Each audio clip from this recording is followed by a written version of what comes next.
तो फिल्म की शुरुआत में बताया जाता है कि दुनिया पर रिसोर्सेज खत्म हो गए हैं। रिसोर्सेज की तलाश के लिए एस्ट्रोनॉट्स और साइंटिस्ट की एक टीम को प्लैनेट नेपच्यून पर भेजने का फैसला किया गया और मूवी में काफी साल का अरसा गुजर जाता है। एक नए एक्सपेरिमेंट पर काम करते हुए एक एस्ट्रोनॉट मेजर रॉय से हम मिलते हैं, जिन्हें अपने स्पेस स्टेशन को ठीक करने में मसला हो रहा था क्योंकि कुछ अजीब एनर्जी वेव्स स्पेस से अर्थ पर आकर टकरा रही थी और इनसे जमीन पर काफी सारे इंसान भी मर रहे थे और मेजर रॉय भी उससे गिरकर तेजी से जमीन की तरफ बढ़ने लगते हैं। ग्रेविटी की वजह से वो अर्थ पर तो आ गए, पर उनके सभी साथी स्पेस में ही कहीं गुम हो गए, मर गए। वो अपनी टीम के एक अकेले इंसान थे जो जिंदा बचकर जमीन पे आए थे, लेकिन जैसे इतने बड़े हादसे के बावजूद बचने वाली जिंदगी रॉय को खुशी नहीं दे रही थी। उनको खुशी या गम जैसे महसूस ही नहीं होता था, इसीलिए उनकी वाइफ ने भी उन्हें छोड़ दिया था। रॉय हमेशा से ऐसा नहीं था, बल्कि उसकी लाइफ में होने वाले बड़े चेंजेस ने उसे ऐसा बना दिया था। बचपन से ही रॉय अपने डैड के साथ सबसे ज्यादा अटैच था। उसके डैड दुनिया के महान एस्ट्रोनॉट थे और आज से कई सालों पहले एक एक्सपेरिमेंट के लिए नेपच्यून गए थे। ये न्यूज प्रोजेक्ट पर गए थे जिसे मूवी के स्टार्ट में दिखाया गया था। नासा का रॉय के डैड की टीम से कांटेक्ट रहता था। रॉय के डैड वहाँ के हालात और अपनी रिसर्च दुनिया तक पहुँचाते थे, पर फिर चंद सालों बाद अचानक उनका कांटेक्ट जमीन से खत्म हो गया और कई सालों की एफर्ट के बाद भी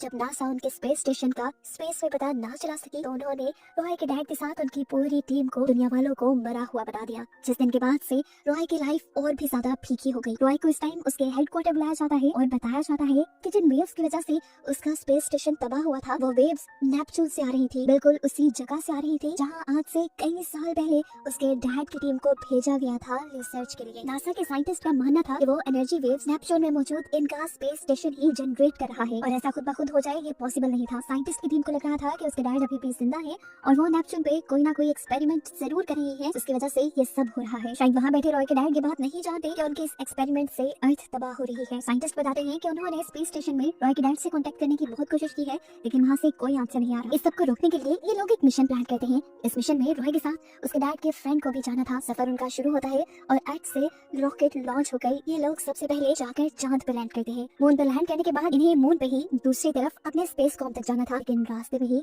इनके ऊपर यहाँ स्पेस पायरेट्स ने यानी डाकुओं ने हमला कर दिया, जिसकी वजह से रॉय के काफी सारे साथी मारे गए और रॉय भी जख्मी हो गया। फाइनली ये लोग मून के स्पेस कॉम तक पहुंच गए, लेकिन वहां जाकर देखा कि रॉय के बूढ़े साथी की भी तबीयत अब बहुत ज्यादा खराब हो चुकी थी। वो आगे मार्स तक का सफर कंटिन्यू नहीं कर सकते थे, इसलिए उन्होंने अपने आप को यहीं पे रोका। रॉय को एक सीक्रेट चिप और मैसेज दिया और यहाँ पर उन्होंने बताया कि वो लोग नेपच्यून रॉय के डैड को रोकने नहीं जा रहे, बल्कि एक सीक्रेट मिशन पे जा रहे थे जहाँ उन्हें रॉय के डैड के एक्सपेरिमेंट को वहीं पर तबाह करना था, चाहे रॉय के डैड वहाँ जिंदा हो या ना हो। ये सुनकर रॉय को बहुत ज्यादा दुख हुआ, लेकिन फिर उसने मिशन कंटिन्यू कर लिया। लोगों को अब आगे मार्स पे जाना था। मार्स के रास्ते में इनके करीब एक और स्पेस स्टेशन इन्हें मिलता है। रॉय के कैप्टन वहाँ जाने का फैसला करते हैं क्योंकि वहाँ के स्पेस स्टेशन से ये लोग अपनी सप्लाईज पूरी कर सकते थे। यहाँ जाने पे उन्होंने देखा कि ये स्पेस स्टेशन तो बिल्कुल खाली है, यहाँ इन्हें कोई इंसान नहीं मिला। बस लैब में इन्हें एक खतरनाक मनमानस दिखा। इस बंदर ने इनको देखते ही अपने कैप्टन को बचाया